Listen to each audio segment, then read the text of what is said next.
হিমু ভাই এবার বলুন, মালটা ভিডিওতে দেখেছিলেন কিরকম আর সামনে কি দেখলেন? ভিডিও যতটা দেখেছি আলহামদুলিল্লাহ আল্লাহর রহমতে তার চাইতে বেটার, অনেকটাই ভালো। আর এখানে মানে কোনো আমার থেকে 420 বা কোনো না কোনো না, কোনো অসুবিধা হয়েছে? ফ্রডবাজি নেই, কোনো ফ্রডবাজি। যেটা দাদা হাকিকাত কথা বলে সেটাই আল্লাহর রহমতে খুব মানে জেনুইন কথা, হাকিকাত কথাই বলে। হ্যাঁ। খুব ভালো কথা।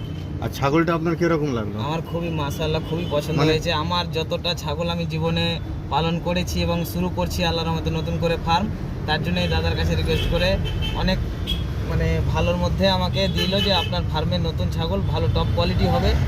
এই জন্য আমাকে আরও ভালোবেসে কিছু হয়তো লোকের চাইতে অনেকটাই বেটার কমের মধ্যে আমাকে ছাড়লো যে ফার্মটা বড় করুক, আর কিছু না, শুধু পয়সাটা সব জায়গায় বড় কথা না।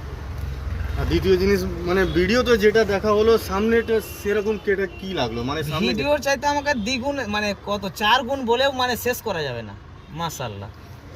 আর একটা জিনিস হচ্ছে এটা যে এই ছাগলটা আমি নিজের ঘরের জন্য রেখেছিলাম। আমার কোনো ফার্ম নেই কিংবা কোনো বেচা কেনার কাজ নেই, আমার শখেতে রাখি। এবার মন ভরে গেলে যে দাদা ধরে নিন শখের জন্য রাখে, সেটা আমি ওনাকে দিয়ে দিই।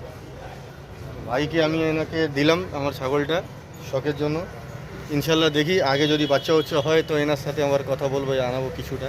ঠিক আছে, আসসালামু আলাইকুম।